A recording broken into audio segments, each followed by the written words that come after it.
Jadi tolong disimak pertanyaannya, jadi tidak ada pengulangan lagi ya. Karena ini persidangan masih ada yang lain. Kalau kita cuma berputar di sini terus nggak akan selesai. Jadi saudara berdua sekarang sudah menjadi kami panggil saksi ya untuk memberikan keterangan dalam perkara peninjauan kembali ini. Ini akan didengarkan keterangannya secara bersama-sama. Yang mana yang lebih dulu yang mau didengarkan? Nanti kami. Oke. Jadi para saksi nanti dengarkan pertanyaan dari kuasa pemohon ya. Silahkan dari kuasa pemohon. Terima kasih Yang Mulia. Yang saya muliakan Pak Dedi dan Mas Teguh. Kami mengenal Pak Dedi adalah mantan Bupati Purwakarta, mantan anggota DPRD Purwakarta, mantan anggota DPR RI. Beliau adalah tokoh masyarakat Sunda, Jawa Barat, dan juga tokoh nasional.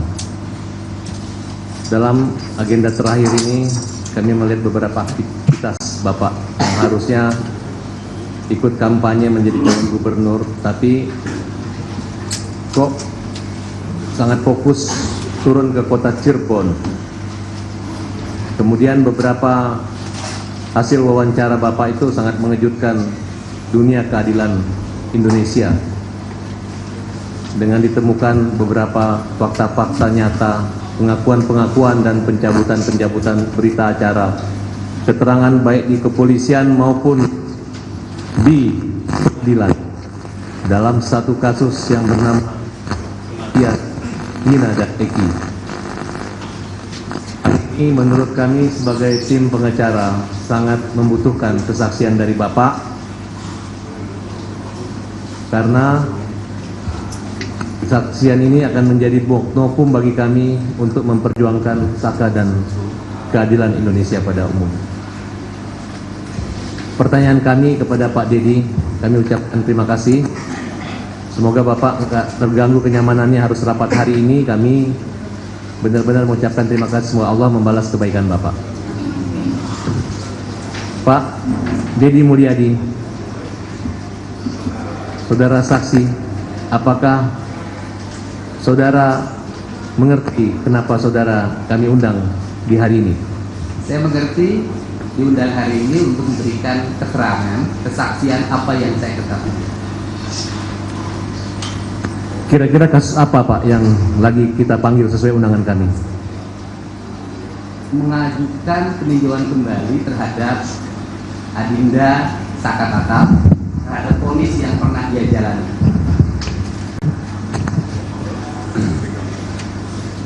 Apa pendampingan atau menelusuri ini merupakan bagian pekerjaan dari Bapak atau dan kepedulian buat Bapak? Iya, pendampingan bukan pekerjaan saya, tetapi sebagai warga negara Indonesia, saya memiliki kewajiban untuk menyampaikan berbagai informasi yang belum diketahui publik, yang belum diketahui oleh penyidik, agar saudara Saka Tatal bisa diposisikan pada posisi yang sebenarnya. Apa yang membuat Bapak tertarik, tergugah hati Bapak untuk turun sejenak di kota Cirebon?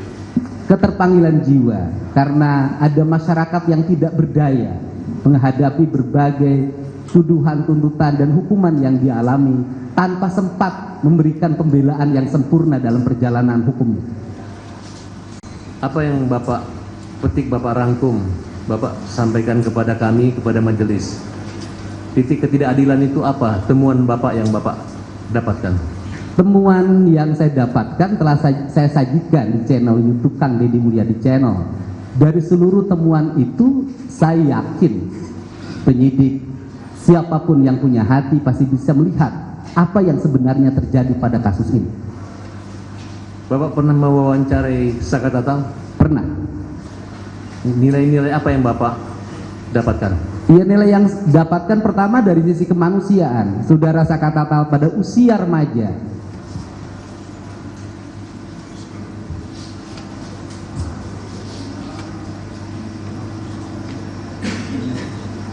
tidak bisa menikmati masa remaja.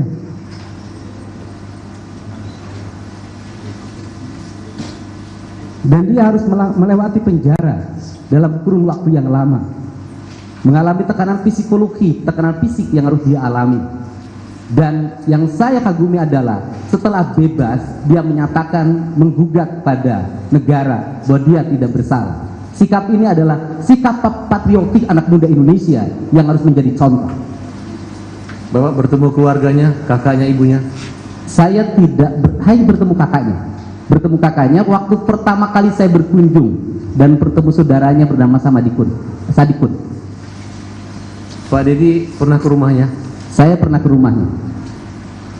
Ada motor atau ada kekayaan atau nilai-nilai sosial yang tinggi di situ yang Bapak temukan? Iya, saya lihat hanya ada rumah yang dalam posisi rumah yang sangat jelek. Kemudian berapa orang yang sudah Bapak wawancarai saat itu? Kalau sampai saat ini mungkin sudah puluhan ya, saya sudah tidak bisa menghitung. Tetapi yang menyangkut Saka Tatal yaitu mencoba memahami peristiwa apa yang dialami oleh saudara Saka Tatal pada tanggal 27 Agustus 2016. Apa yang saudara ketahui berdasarkan informasi yang diwawancarai tentang keberadaan Saka Tatal tahun 2016 tersebut? Dari channel yang saya ungkapkan ke publik, pada tanggal 27 Agustus 2016, saudara Saka Tatal berada di rumah. Dia berada di rumah neneknya dan berada di rumah Sadikun. Kemudian pada waktu itu dia nongkrong-nongkrong sampai malam hari di rumahnya Sadikun. Pada waktu itu ada motor saudara Irfan yang mogok karena mengalami gangguan kabilator. Kemudian motor yang mogok itu diteleponlah yang punya bengkel bernama Heri oleh Sadikun untuk apakah bisa memperbaiki motor Irfan, dan Heri mengatakan bisa. Kisaran pukul 10 malam mereka menceritakan pergi bersama-sama. Satu, saudara Saka Tatal dibonceng oleh Sadikun. Yang kedua, saudara Irfan membawa motor yang mogoknya sendiri. Yang ketiga, saudara Raja almarhum membonceng Kodir, dan Kodir bertugas untuk nyetet. Mohon maaf, nyetet itu adalah kakinya Kodir didorongkan pada motornya Irfan agar bisa berjalan. Kemudian setelah mereka berangkat masuk ke flyover. Di flyover itu Sadikun menceritakan ada kerumunan orang, ada polisi di situ. Dan Sadikun berkesimpulan bahwa itu adalah operasi tilang, sehingga karena dia tidak bawa surat-surat motor, dia tidak jadi lewat ke flyover, dia turun ke jalan arteri yang bawah.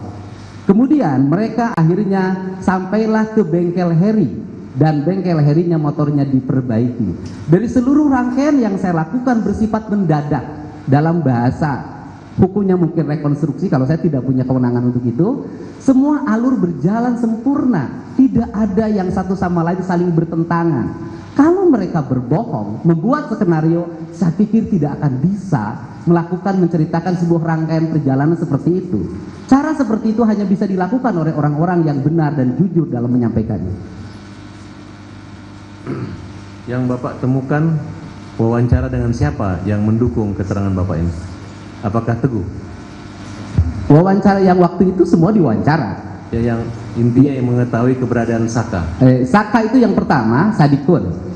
Kemudian yang kedua, Kodir, yang sekarang kakinya patah karena saya berkunjung ke rumah Kodir langsung.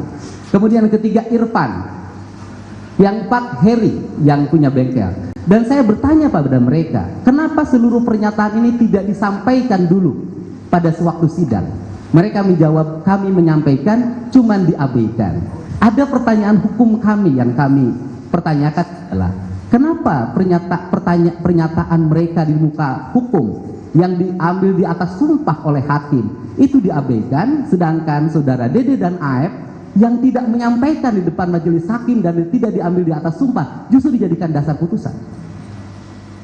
Dari beberapa kejadian atau wawancara itu saya mendengar Bapak mencari Aib dan Dede. Apa yang Bapak temukan dari pencarian itu? Sebenarnya tidak mencari. Saya wawancara Aib waktu yang pertama. Kemudian Aib menyampaikan bahwa dia apa yang dia lihat, apa yang dia dengar, itulah yang sebenarnya. Kemudian berbulan-bulan setelah itu, mungkin 3 bulan, 2 bulan, datanglah Dede.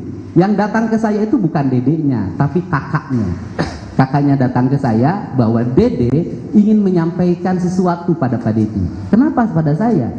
Karena sulit kepada yang lain menjamin keamanannya, menjamin dirinya. Akhirnya kami menjemput Dede ke Tangerang pada hari Sabtu. Kemudian setelah itu Dede langsung jam 4 ketemu saya, langsung memberikan pernyataan bahwa dia itu pada waktu itu berbohong. Dia tidak melihat gerombolan orang untuk menggunakan motor, melakukan pelemparan dan sebagainya. Jarak antara warung Madura ke tempat anak-anak nongkrong itu setelah diukur oleh Dede, menurut dia jaraknya 150 meter. Artinya kalau dalam BAP itu kan dia hanya melihat keterangan itu dari jarak 50 meter, kemudian tidak, karena ketakutan dia pergi lari kabur. Iya. Artinya itu kita anggap tidak mungkin lah. Dan saudara Dede juga menyatakan itu adalah arahan dari Rudiana. Coba Bapak gali sedikit pengakuan daripada Dede. Ya, kalau pengakuan dari Dede kan sudah disampaikan di channel YouTube saya. Saya pikir tinggal itu saja dilihat. Dan masih ada, sudah disampaikan. Terus di Peradi pernah Bapak hadirkan juga Dede? Sudah dihadirkan, di konferensi persnya ada. Saya pikir majelis JPU sudah bisa melihat dan mengakses di berbagai berita media juga muncul. Saya butuh pengulangan lagi Pak. Kira-kira apa yang disampaikan Dede tentang peristiwa itu? Yang disampaikan oleh Dede pada Ya. yang disampaikan oleh Dede pada peristiwa itu bahwa saudara Dede dijemput. Saudara Aep minta dijemput oleh saudara Dede untuk untuk diantar ke Polresta. Ya. Kemudian ada pertemuan nggak antara Dede dengan Rudiana? Kalau pengakuan Dede ada pertemuan di situ sebelum diperiksa. Itu pengakuan Dede. Artinya menurut Dede semua keterangan yang disampaikan itu adalah arahan dari Rudiana. Menurut Dede di channel YouTube saya seperti itu. Apa benar menurut Dede tidak pernah datang ke pengadilan dan yang melarang datang ke pengadilan itu adalah Rudiana? Di channel YouTube saya dan di berbagai channel media seperti itu jawabannya. Apa kesimpulan Bapak tentang peristiwa pengakuan Dede tersebut? Kesimpulan saya dalam peristiwa pengakuan Dede bahwa Dede tidak mengetahui peristiwa pengejaran dan Dede memastikan pada malam itu tidak ada kerumunan orang di depan SMP 11, tidak ada anak-anak bergerombol di gang SMP 11 pada malam itu. Tidak ada peristiwa pengejaran dan Dede setelah membeli rokok kembali lagi mengantar Aep ke tempat pencucian mobil. Tekanan-tekanan batin apa yang membuat Dede itu mau jujur sama Pak Dedi? Dia mengatakan selama 8 tahun tersiksa hidupnya. Dia mengalami problem psikologi dalam dirinya, hidupnya seperti mengalami ketakutan. Saya dengar ada ungkapan bahwa Dede siap dipenjara untuk menebus kesalahannya. Coba Bapak jelaskan. Iya, Dede berulang-ulang saya nanya, kamu bohong atau tidak? Dia katakan saya tidak berbohong. Pernyataan Dede sudah disampaikan di depan notaris. Dan nanti sebentar lagi akan kita legalisir di Pengadilan Negeri Cirebon. Karena ini erat kaitannya dengan saya mendapat informasi bahwa Bapak dilaporkan oleh Aep, Bapak dan Pak Dedi dan Dede dilaporkan. Iya. Ini menyangkut seolah-olah menghalangi merintangan dan berbohong lah kira-kira penyidikan. Tapi saya yakin apa yang Bapak lakukan itu bukan satu kejahatan. Iya, yang saya lakukan hanya ingin menyampaikan informasi tentang sebuah peristiwa secara terbuka dan semuanya ingin diuji lewat lembaga peradilan karena saudara Aep dan Dede sebelum saudara Dede bertemu saya sudah dilaporkan ke Mabes Polri oleh keluarga terpidana atas dugaan kesaksian palsu. Sedikit lagi, bisa tidak Bapak mengungkapkan atau menyebutkan siapa-siapa orang yang mengalami penyiksaan yang Bapak wawancarai, baik yang sudah keluar dari penjara selain Tata ataupun siapa yang pernah Bapak wawancarai? Kalau diwawancarai masuk di channel tidak ada kalau yang di dalam karena kan aturannya kan tidak boleh. Yang saya hanya mewawancarai kan yang di luar. Ya, yang di luar. Yang di luar itu diantaranya saudara Aldi, adiknya dari Eka. Apa cerita Aldi kepada Bapak? Sama, bahwa dia mengalami penyiksaan yang luar biasa. Kemudian dia berhenti disiksa karena Eka-nya menyampaikan bahwa saya pelakunya, kemudian kamu bukan pelakunya, untuk menyelamatkan adiknya. Oke. Kalau yang Bapak ketahui tentang Teguh ini bagaimana, Pak? Saudara Teguh adalah orang yang datang ke rumah saya untuk menyampaikan peristiwa yang sebenarnya, karena waktu itu Saudara Teguh pada saat tanggal 27 Agustus 2016 itu bersama-sama terpidana yang lain. Pertama dia berkumpul di rumah Bu Nining, karena Bu Nining merasa bising, kemudian diusir, pindahlah ke rumah Hadi. Malamnya mereka tidur di rumah anaknya Pak RT Pasren. Di keterangan di 2016 Saudara Teguh menyampaikan bahwa dia itu kan pada kisaran jam 10, setengah jam 9 itu beli nasi kuning. Sepulang beli nasi kuning langsung ke rumah Hadi dan kemudian nginep di rumah RT Pasren. Tetapi pada waktu BAP 2016 Saudara Teguh diarahkan, menurut keterangan Saudara Teguh pada channel YouTube saya, bahwa Saudara Teguh sepulang dari beli nasi kuning langsung pulang ke rumah dan tidur. Saudara saksi tahu kalau Saudara Teguh sudah mencabut keterangan saksi beliau? Menurut keterangan Saudara Teguh mencabut pada waktu kasus Peggy 2024. Nyabut ya? Oke, saya beralih ke Teguh sejenak. Saudara Teguh, apa yang kamu ketahui tentang perkara terkait Saka Tatal dalam peristiwa tanggal 27 itu? Pada malam kejadian, apa yang Teguh ketahui? Saya tidak tahu Saka. Kalau Tapi Teguh kenal Saka? kenal, Nah, waktu malam tanggal 27 itu ketemu Saka, apakah ada Saka di rumah Pasren? nggak ada. Kemudian apa yang saudara katakan pada berita acara penyidikan tentang kehadiran Saka? Ya Teguh cerita yang 5 itu Eka, Eko, Hadi, Jaya, Supri, terus Teguh, Okta, Udin, sama Pram bilangnya gitu. Cuman ya itu kata Kenapa di BAP ada nama Saka? Teguh juga nggak tahu itu. Kamu dia Nggak nyebut nama Saka Teguh juga. yang kamu cabut BAP-nya apa? Yang kamu cabut tentang Saka, keterangan tersebut. Ya yang itu dihilangin nama Saka. Artinya Saka tidak ada. Iya tidak ada. Kenapa Teguh mengatakan ada? Karena dipaksa, karena disiksa, atau karena diarahkan? Karena diarahkan Siapa yang mengarahkan? penyidik. Soalnya waktu itu kan Teguh tetap kekeh bahwa di situ tuh tidak ada Saka. Artinya kalau saat ini Saka mengatakan dia memang tidak ada di tempat pada masa pembunuhan itu, kejadian itu benar menurut Teguh? Tidak. Bukan, maksudnya kalau Saka kan sekarang mengingkari bahwa dari dulu dia mengatakan dia tidak terlibat bersama kelima orang tersebut. Iya. Apakah betul? Betul. Jadi apa yang Teguh katakan di kepolisian saat itu tidak benar? Iya, bohong. Sudah dicabut Sudah. di pengadilan? Kalau pengadilan belum. Waktu keterangan saksi di Polda atau di peradilan di Pengadilan Negeri Bandung? Kalau cabutnya baru di Polda aja. Oh, tapi belum pernah ke pengadilan? Pengadilan pernah, cuman Teguh kan cerita ya itu yang 5 itu pas nyampe di beli nasi kuning balik lagi ke rumah Adi, terus tuh diberhentikan. Kamu udah tidak sesuai dengan BAP. Saya ingat Teguh waktu di 2016. Coba ulangi, yang pelan-pelan ngomongnya. Jangan gugup, tenang dulu. Tarik napas dulu. Waktu Teguh di pengadilan kan bilang bahwa Teguh tuh jam 8 ke warung Ibu Nining bertemu dengan Eka, Jaya, Supri, Eko, Eka, Teguh, Udin, Okta, Pram. Terus di rumah Ibu Nining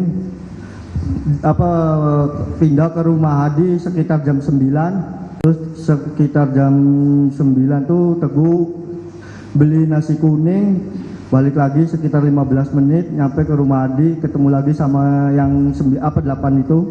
Lalu Teguh sekitar jam 10 tuh kembali tidurlah ke rumah Pak RT. Tapi memang ada menginap di rumah Pak RT itu benar? Benar ada. Terpidana itu betul? Ada. Kenapa diingkari oleh Kapi dan Pak RT? Ya nggak tahu juga.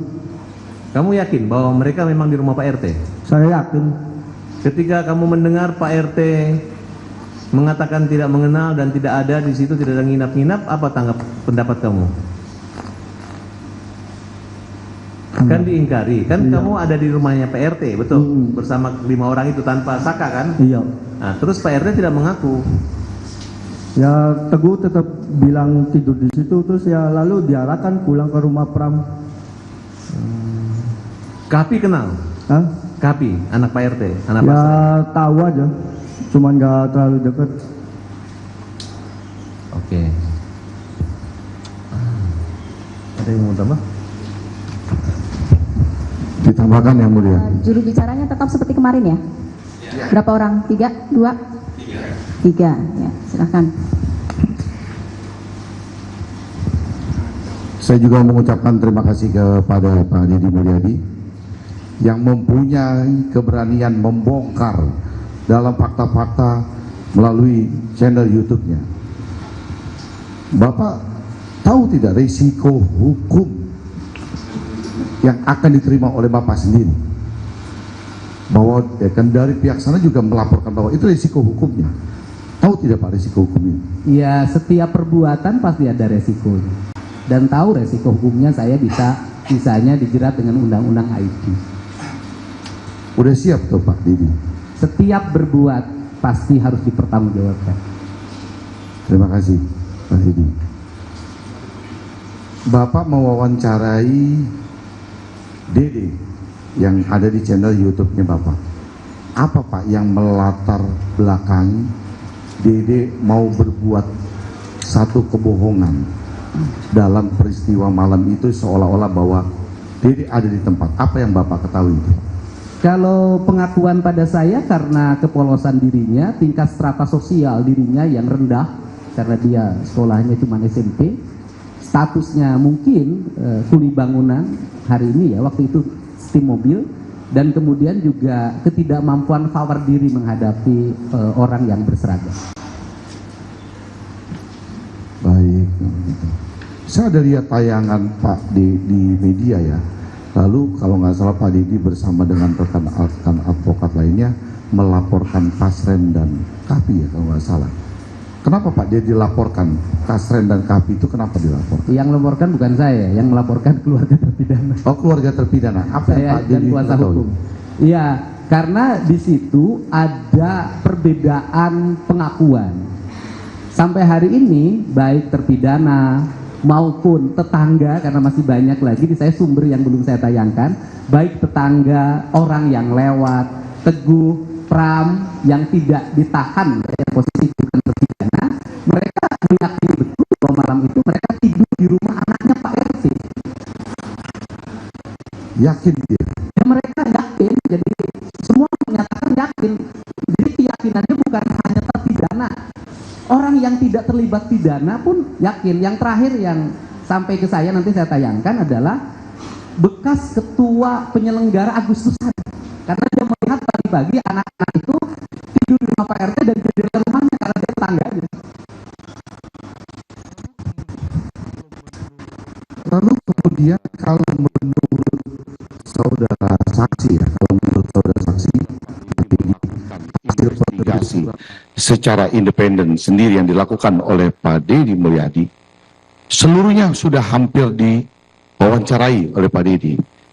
Apa kesimpulan sedikit oleh Pak Deddy, artinya bahwa pandangan dari Pak Deddy, kasus ini seperti apa? Ya, saya kan tidak boleh menyimpulkan. Yang berhak menyimpulkan adalah majelis. Pandangan hati saya adalah ada ketidaksempurnaan di dalam proses penyelidikan, penyidikan, penuntutan dari kasus ini. Ada ketidaksempurnaan, banyak fakta-fakta dan yang tidak dihadirkan secara sempurna. Baik, cukup yang mulia dilanjut. Izin yang mulia. Ya, saudara saksi Teguh, saya mau tanyakan, apakah saudara memiliki pengetahuan bahwa pemohon Saka Tatal tergabung dalam geng motor? Tidak. Tidak. Iya. Jadi Saka Tatal tidak tergabung dalam geng motor? Tidak. Kalau teman-teman yang lain, Sudirman, Jaya, Eka Sandi, Tidak. tidak juga? Iya. Oke. saudara saksi Kang Deddy Mulyadi, ya kami secara umum tahu Kang Deddy punya channel YouTube, tapi tentu tidak semua kita mungkin sudah nonton, dan ini forum yang mulianya untuk menyampaikan. Ya. Jadi saya ingin menanyakan kepada Kang Deddy. Kang Deddy tadi sampaikan bahwa Kang Deddy sudah berbicara dengan AF. Sudah mewawancarai. Sudah wawancara AF. Keterangan apa yang disampaikan AF kepada saksi Deddy dalam wawancara tersebut? Baik, saya jelaskan. Ya. Waktu saya mewawancarai AF meyakinkan pada saya bahwa dia melihat terpidana mengejar Eki dan Pina menggunakan motor sebanyak 8 orang sebelumnya melakukan pelemparan. Dan dia melihat itu ketika dia sedang membeli rokok pada malam hari. Ya. Nah, kemudian saya jelaskan. Dari penjelasan AF itulah saya penasaran. Ya. Karena AF menyatakan bahwa dia membeli rokok pada malam hari, melihat anak-anak itu melakukan pengajaran. Walaupun dari pengejaran 8 orang itu bertentangan ketika Peggy Setiawan ditangkap. Karena apa? Tidak jadi 8, jadi 9. Kalau ditambah 2 DPO yang kemudian dihilangkan oleh Polda Metro, kemudian jadi 11. Polda Jabar jadi 11. Sebenarnya agak bertentangan. Kemudian saya datanglah ke SMP 11 pagi harinya. Ya. Kemudian saya bercoba berjalan. Pertama yang saya temui adalah warung nasi di depan seti mobil tempat Ayat dan Dede bekerja. Ya. Kemudian dia mengatakan bahwa kami tidak menjual rokok. Dan jam 4 sore warung kami tutup. Kemudian saya mencoba lagi mencari penjual rokok. Ternyata penjual rokok yang tersisa yang buka malam hari di tahun 2016 itu ada satu penjual namanya Warung Madura. Ya. Jarak dari Warung Madura ke tempat yang tuduhan anak-anak kumpul itu kurang lebih waktu itu 120 meter. Ya. Nah, setelah itu sudah beberapa lama, lebih dari 1 bulan, pemilik Warung Maduranya bertemu dengan saya dan saya tanya, apakah AF dan Dede pernah beli rokok? Waktu itu AF aja saya tanya. Dia katakan memang ada. Tetapi peristiwa pelemparan dan peristiwa pengejaran tidak pernah ada menurut yang punya Warung Madura, baik suaminya maupun istrinya. Apalagi jarak yang Warung Madura yang waktu itu ditunjukkan oleh AF itu lebih jauh dibanding yang sekarang. Jaraknya hampir 150 meter. Ya. Apakah dari Warung Madura itu ke tempat 8 orang yang mengejar motor Eki yang tumpangnya oleh Vina itu dapat terlihat? Tidak akan kalau malam hari. Siang pun jauh. Oh. Jadi tidak akan terlihat? Tidak akan terlihat. 120 meter apalagi sekarang itu 150 meter, bukan 120. Jauh jaraknya. Ya. Ya. Saudara saksi mendapat somasi dari Pak Rudiana ya? Mendapat somasi lisan. Ya, somasi lisan dari Pak Rudiana. Ya. Yang disampaikan secara terbuka. Ya. Saudara saksi mendapatkan, dilaporkan ya sebagai terlapor oleh AF. Iya, di Polda Metro. Ya. Bisa saudara saksi sampaikan di forum yang mulia, apa yang melatar belakangi ya dari pengetahuan saudara saksi, kenapa saudara saksi diberikan somasi oleh pihak Rudiana melalui kuasa hukumnya dan dilaporkan oleh pihak AF? Silakan. Karena saya menayangkan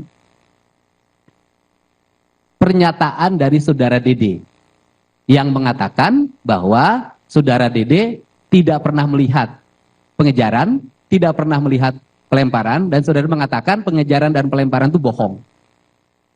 Itu latar belakang laporan polisinya AF? Iya. Oke. Kalau yang Pak Rudiana? Pak Rudiana mungkin, kalau saya mungkin ya, saya nggak tahu dasarnya, mungkin keterangan saudara Dede yang mengatakan sebelum diperiksa dia diarahkan oleh Pak Rudiana. Oh. Oke. Cukup itu. Sedikit tambahan.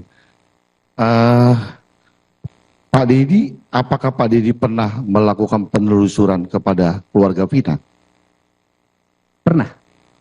Apa Pak yang didapatkan dari situ?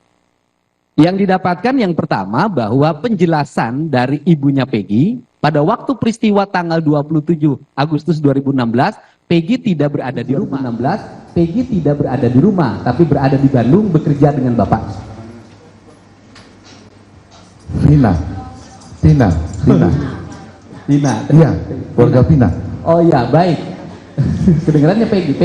Peggy tadi bilang. Pina, sorry. Oh Pina. Ya baik. Saya pernah mewawancarai kakaknya Pina. Kakaknya Pina menyampaikan dalam channel wawancara saya begini cerita kakaknya Pina di channel saya, bahwa dia mendengar kabar adanya kecelakaan yang dialami oleh Pina dan Eki. Kemudian beberapa hari setelah itu dia bertanya ke Parudiana menanyakan HP Pina gitu. Nah kemudian juga pada waktu itu dia mendengar ada yang kesurupan namanya Linda. Yang kesurupan itu kemudian menurut di channel saya, mudah-mudahan tinggal dilihat, menurut kakaknya Pina itu direkam. Rekamannya diberikan pada Parudiana. Nah dari rekaman itu di kesurupan itu menunjukkan bahwa Pina itu meninggal bukan karena kecelakaan, tapi karena dibunuh, kan gitu. Dan menyebut nama orang, menyebutnya Egi di rekaman YouTube saya itu sambil menunjuk-nunjuk seperti ini, gitu. Itu. Hanya dari rekaman yang itu diberikan oleh Parudiana gitu. Ya menurut kakaknya Pina rekamannya diberikan ke Parudiana. Tinggal dicek di channel YouTube saya. Baik, makasih. Saudara saksi beragama Islam? Islam. Alhamdulillah. Sepengetahuan saudara saksi percaya nggak dengan kesurupan? Saya tidak percaya. Karena apakah dengan kesurupan saudari Pina ini mengarahkan saudari percaya dengan apakah latar belakang itu sehingga saudara ikut juga menjadi bagian penuntun arah kesurupan tersebut? Dari sisi sains yang saya miliki dan keyakinan saya miliki, saya tidak percaya adanya kesurupan. Kesurupan hanya dialami oleh orang-orang yang mengalami lemah dalam mental.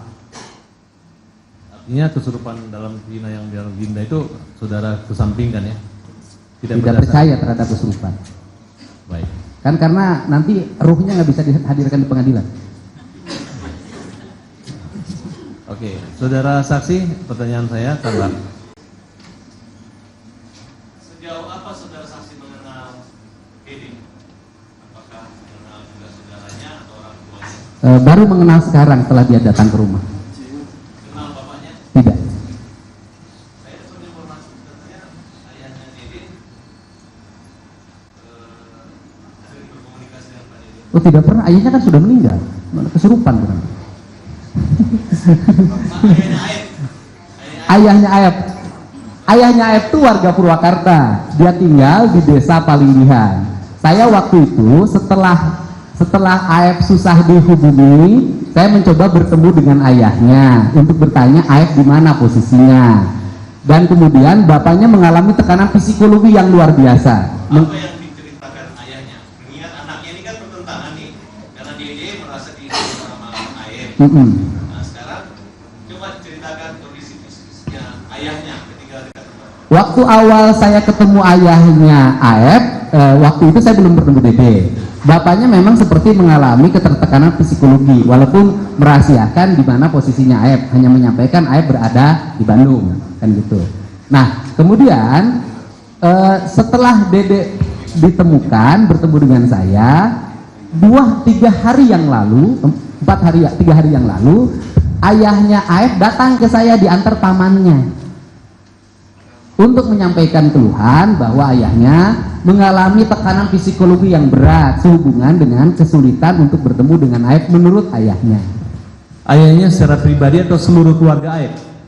Ayahnya dengan pamannya, dan tadi malam adiknya Aep yang latihan PON juga datang ke rumah. Karena ada dugaan bapak katanya menyandra. Waduh, channel YouTube saya tadi malam ada bapaknya bahagia. Dari kehadiran bapaknya kemudian tertekan itu apa kesimpulan bapak? Saya sampaikan ya, karena ayahnya mengalami tekanan psikologi yang berat, maka saya menawarkan diri, bapak kalau tidak, agar bapak tidak terlalu stres, ada kegiatan kerja aja di rumah saya. Dan akhirnya ayahnya menyambut dengan gembira. Dia ngurus ayam, ngurus ikan, dan bisa dilihat tadi pagi jam 5 dia sudah bangun, sudah ngasih makan ayam, sudah dalam posisi sangat tidak depresi dan happy. Dan saya katakan persoalan beda pemahaman saya dengan Aib itu urusan pribadi masing-masing. Tapi urusan saya melindungi orang tua karena saya sudah tidak punya bapak, agar hidupnya tenang dan nyaman, itu adalah kewajiban saya sebagai manusia. Oke, Bapak ketahui kan si Aib ini kan saksi, Ya, bukan pencuri, ya, tidak dicari. ya. Sulit tidak keluarganya menemui Aib. Ya kalau sampai hari ini sih menyampaikan agak kesulitan menemui. Artinya keluarganya Aib tidak mengetahui keberadaan Aib. Hanya menyampaikan bahwa ada di Bandung. Tapi mereka tidak mengatakan berkomunikasi terakhir ataupun curhat Aib. Sekarang Aib sudah mulai nelpon setelah bapaknya bareng dengan saya. Ya mudah-mudahan dengan kondisi begini Aib bisa kembali ke Dia jalan. nelpon ke pamannya karena bapaknya HP-nya dimatiin, kayaknya pengen tenang. Pak Dedi ada lagi yang mau disampaikan? Tidak ada. Sekarang itu ditutup. Yang mulia, maaf, kami ini kan dibagi 3 juru bicara. Saya mau mengusulkan, bisa nggak saya di demo sama tim saya untuk dapat diberi kesempatan 1 orang bertanya yang saya tunjuk. Jangan demo lagi ya, lancar aja. Oke. Tambahan sedikit yang mulia. Dan saudara saksi Pak Dedi, dari hasil penelusuran Pak Dedi membongkar fakta-fakta ini, Pak Dedi pernah dengar nggak bahwa adanya peristiwa kecelakaan dalam kasus ini? Seperti apa kalau Pak Dedi pernah dengar bahwa ini adalah kasus kecelakaan? Ya, pertama saya bukan membongkar ya. Yang membongkar itu penyidik, bukan saya. Saya menyajikan. Nah, yang saya dengar langsung dari para pihak bahwa pada waktu pertama peristiwa ini sudah ditangani oleh Polres Sumber. Karena tempat kejadiannya merupakan wilayah hukum Kabupaten Cirebon. Dan sudah dinyatakan kasus ini adalah kasus kecelakaan. Baik, cukup, terima kasih.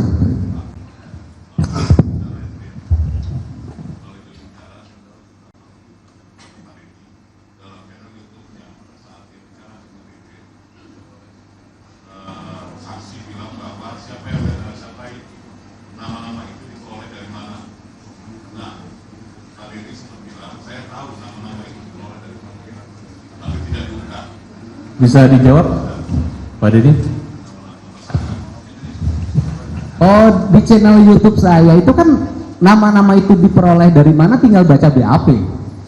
Di BAP kan sudah ada keterangan dari pelapor, di mana pelapor itu sudah menemukan nama-nama itu. Kan ketika melapor di BAP yang saya baca, saya jadi PH. Baca itu kan pelapor sudah menyampaikan nama-nama yang dilaporkan. Nama-nama yang dilaporkan sumbernya dari mana, itu hak penyidik nanti untuk mengungkap. Saudara saksi, yang dimaksud pelapor siapa? Pelapor kan Pak Rudiana. Terima kasih. Cukup yang mulia. Cukup yang mulia.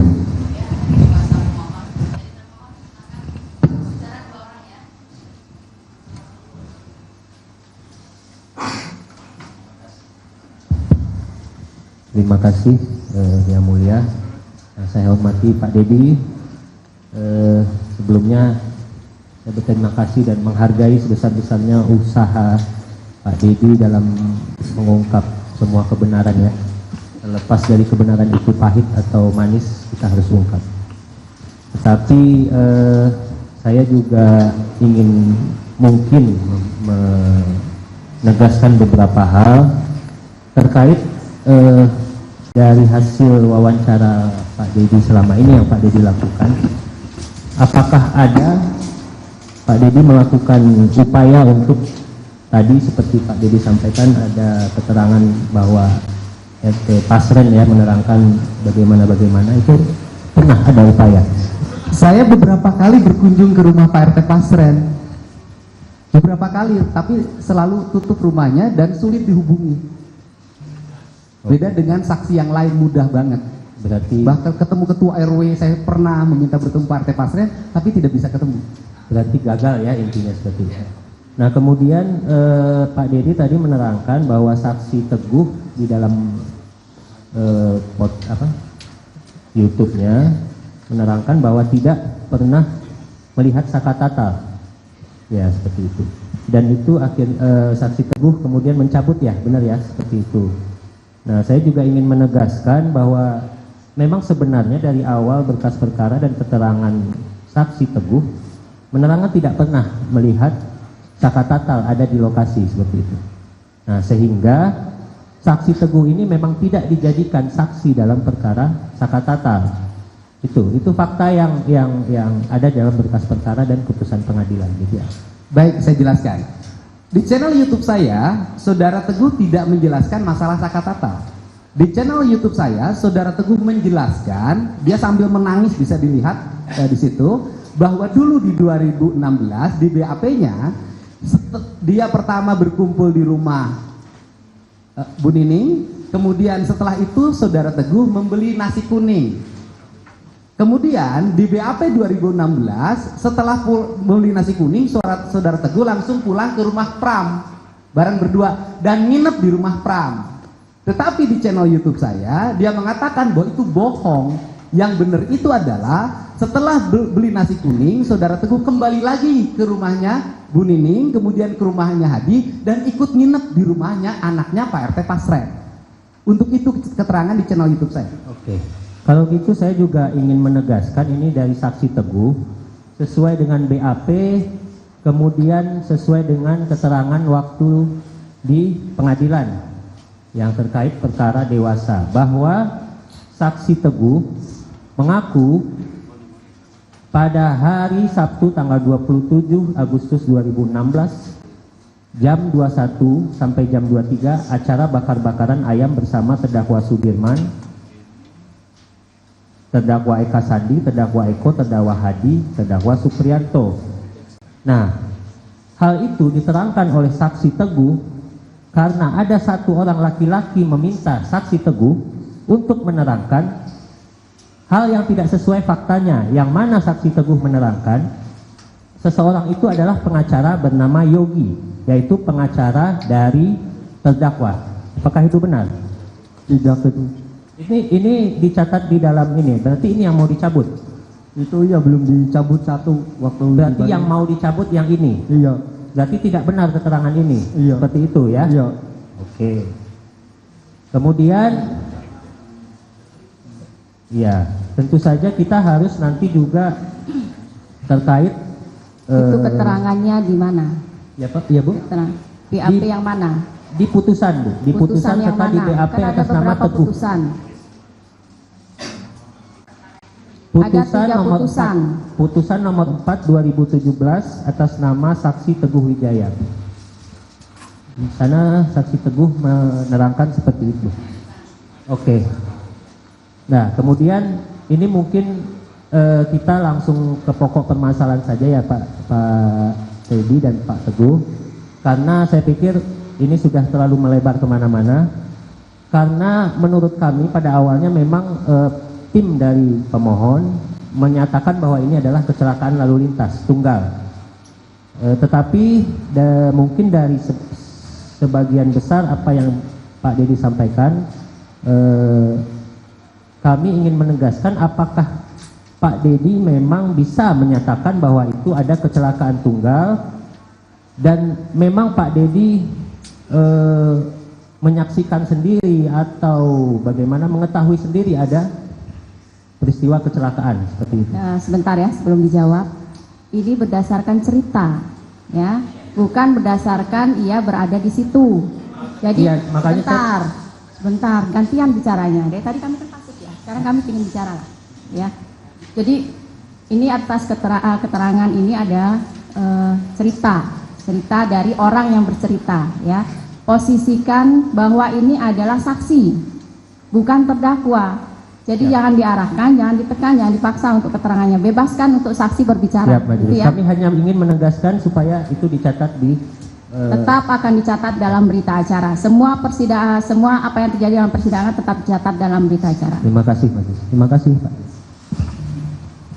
Terima kasih. Saya lanjutkan, Pak Dedi.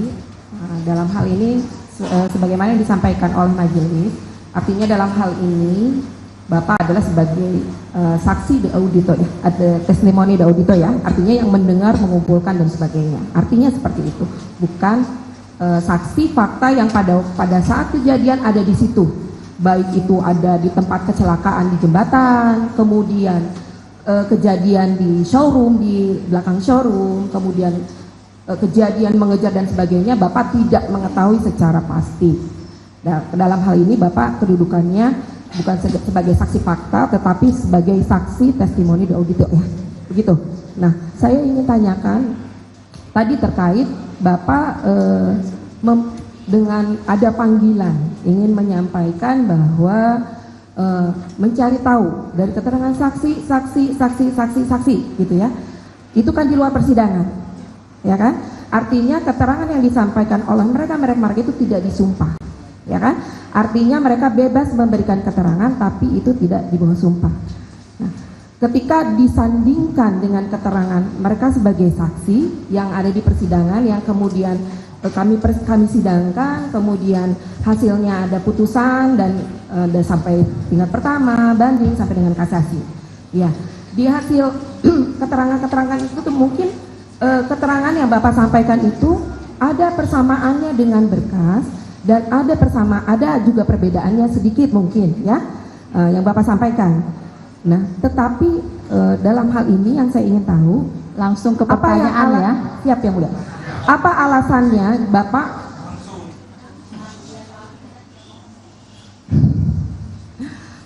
yang menjadi alasan Bapak untuk melakukan istilahnya sendirilah, maksudnya melakukan pemeriksaan atau pembuktian sendiri? Tidak, artinya kan perkara ini muncul itu setelah adanya SPDP masuk ke kejaksaan, kemudian penangkapan Peggy dan sebagainya. Apa yang menjadi alasan Bapak sendiri, bukan menggandeng pihak-pihak yang berwajib, sehingga apa yang dilakukan oleh Bapak itu berdasar? Mungkin itu. Baik, terima kasih belum ya. dijawab. Tadi sudah dijawab ya. Jadi tolong disimak pertanyaannya, jadi tidak ada pengulangan lagi ya. Karena ini persidangan masih ada yang lain. Kalau kita cuma berputar di sini terus nggak akan selesai, ya. Jadi tolong disimak. Begitu juga dengan kuasa pemohon, sama dua-duanya, kuasa pemohon maupun termohon, tolong disimak pertanyaannya. Jadi jangan ada pengulangan-pengulangan lagi, gitu ya.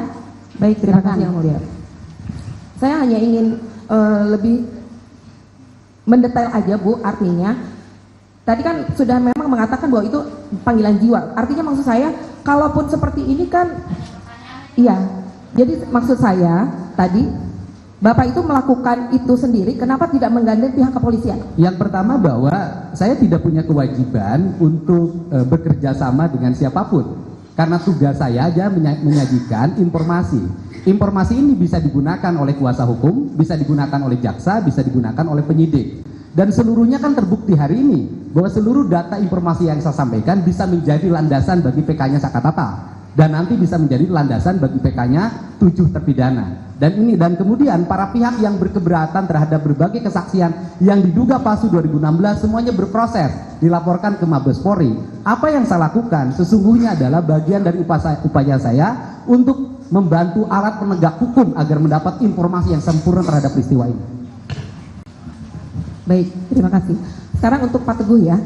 Teguh kan hadir sebagai saksi bukan di perkara Sakatata ya, tapi di perkara yang dewasa. Betul? Betul. Betul ya. Jadi dalam hal ini Teguh tidak ada kaitannya dengan Sakatata. Betul? Betul. Betul. Kemudian kalau untuk tadi Teguh mengatakan, Mas Teguh ini mengatakan bahwa saya mencabut keterangan dan sebagainya. Itu memang keterangan itu memang di dalam berkas perkara, memang Pak Teguh tidak menerangkan bahwa saya berada bla bla bla bla di rumah itu, tapi itu adalah keterangan yang diminta oleh seseorang yang tadi dijelaskan oleh rekan saya, bahwa pada waktu itu ada seseorang yang datang ke tempat untuk Pak Teguh mengatakan hal seperti itu, betul? Tidak. Jadi yang ada di rumah itu siapa? Ya Pak Jogi ya emang datang ke Teguh nyeritain yang sebenarnya, yang di rumah Bu Nining, ke rumah Hadid, lalu ke ini rumah Pak RT Pasren, kontrakannya. Iya, ke rumah Pak RT Pasren. Iya. Cuman di dalam BAP kan Teguh disuruh menerangkan bersama dengan pelaku yang dewasa. Tapi Teguh saya tidak mau mengatakan seperti itu karena saya memang tidak mengatakan seperti itu. Ya karena diarahkan sih waktu itu dari tahun 2016. Diarahkan. Terus Iya. kemudian ada dalam berita acara kan juga menerangkan Pak Teguh itu ada seseorang penasihat hukum yang datang kemudian memberikan amplop. Ada Teguh menerangkan Ada nggak seperti itu. keterangan seperti itu?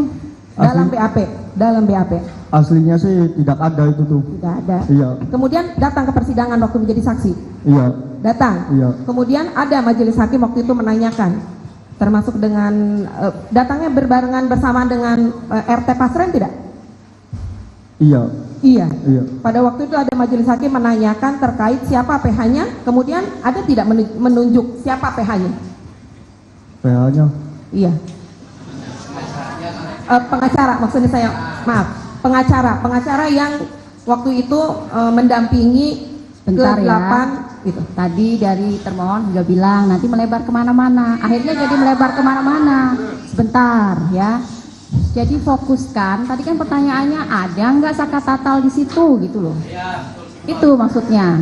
Kalau misalnya saudara dari termohon pertanyaan seperti itu ya, akhirnya melebar kemana-mana jadinya. Betul Bu, ini hanya untuk menegaskan saja bahwa keterangannya yang disampaikan itu memang udah sesuai dengan berkas BAP gitu loh Bu. Gitu. Itu saja sih sebetulnya. Saya ingin yang disampaikan itu tidak perlu mencabut keterangan karena memang keterangan itu dalam berkas perkara yang disampaikan kamu benar. Kita Jadi kamu tanya nggak perlu aja cabut gitu, ke Teguh maksudnya. ya. Iya, Teguh. gitu loh maksudnya. Tanya aja ke Teguh. Tadi sudah ditanya Bu. Maksud saya bahwa BAP yang disampaikan di dalam BAP itu yang disampaikan oleh Teguh itu Ya, tidak perlu tanya aja dicabut langsung ke karena betul. Teguhnya. Itu Iya. pernyataan itu dicabut nggak yang di BAP? Kan Iya. titik. Beda. Dicabut. Beda Berarti yang mulia. bertentangan dengan yang disampaikan oleh Teguh berarti. Soalnya Teguhnya bingung ini. Jadi kalau mau bertanya itu langsung ke intinya. Ini kan orang awam ya. Beda kalau kita berbicara dengan sesama Silakan Pak Dedi hukum jelaskan. gitu loh. Izin yang mulia, boleh saya menjelaskan? Yang Teguh? Sebentar dulu. Ini mau bertanya ke siapa? Ke Teguh atau ke Pak Dedi? Izin. Tapi Izin pertanyaannya yang mulia. langsung. Baik. Jangan muter-muter ya. Ini bingung nih, kelihatan wajahnya Teguh bingung. Ya, baik.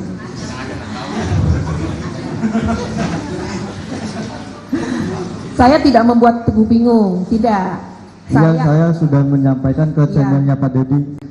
Nanti Pak Dedi yang Saya hanya ingin bertanya kepada Teguh Pak. Nanti tadi kesempatan Bapak kan sudah selesai. Jadi Teguh kan menceritakan mencabut keterangan, Iya, ya kan? Mencabut keterangan bahwa saya pada waktu itu disuruh memberi keterangan saya berada di rumah berada di rumah RT Pasren, tidur di sana. Dalam BAP keterangannya bersama dengan para terdakwa yang 8. Betul nggak itu? Tidur di rumah Pasren bersama 8 terdakwa yang lain. ya betul, saya tidur di rumah Pak RT Pasren. Kalau yang tidur di rumah Pram itu diarahkan. Enggak, maksudnya saya nggak nanya yang itu, saya nanya betul berarti Teguh tinggal tidur di rumah RT Pasren. Iya betul. Bersama dengan 8 terdakwa yang lain atau tidak? Iya, bersama. Bersama. Iya. Cukup yang mulia. Bersama yang 5 narapidana. Dan 8, 5 kan? 5. Teguh, didengarkan dulu pertanyaannya, mau dijawab ya. Ya. Kalau Ripaldi mah saya tidak kenal itu, bukan orang situ. Ya, jadi berapa orang yang temannya nginap di rumah Pak Pasren? Eka, Eko, Jaya, Hadi, Supri. Nah, berapa Jadi- orang itu? 5. 5. Interupsi yang mulia, saya sampaikan, banyak Bu Jaksa. Ini yang membedakan, keterangan ini adalah kontra daripada keterangannya Pak Pasren. Sedangkan Ibu Jaksa seolah-olah mengarahkan bahwa seperti itu ceritanya. Padahal kejadian yang di rumah Pak Pasren itu benar nginap, kalau mereka nginap di situ tidak ada kasus pembunuhan di sana. Tapi karena Pak Pasren mengaku tidak ada orang itu, ya dianggap bahwa gara-gara nggak ada di rumah Pak Pasren maka mereka lah pelakunya. Kira-kira seperti itu kan? Iya. Yang mulia, Itu ceritanya, jangan penasihat dibalik-balik hukum juga pertanyaannya. menyimpulkan Ya, ya. sendiri yang mulia. Silahkan dari termohon, ini waktunya untuk termohon. Sudah? Mungkin cukup yang mulia. Cukup. Gimana? Kami mau nambah sedikit.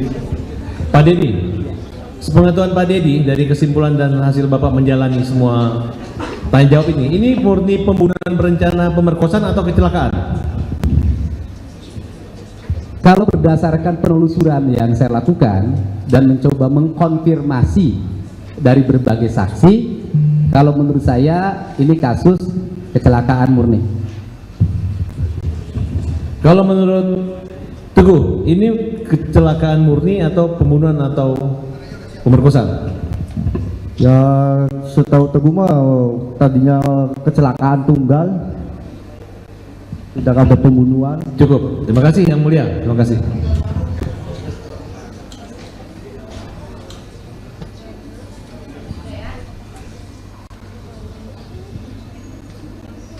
Untuk pemohon Saka Tatal, keterangan ini bagaimana?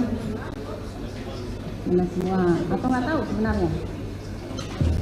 Benar, ya sudah kalau sudah benar. Terima kasih untuk keterangannya. Silahkan kembali ke belakang ini untuk Terima kasih Pak Deddy Mulyadi. Sukses terus. Semoga jadi Gubernur Jawa Barat. Amin. Rakyat mendukung Pak Deddy Mulyadi. nggak boleh kampanye di sini. Nggak boleh kampanye.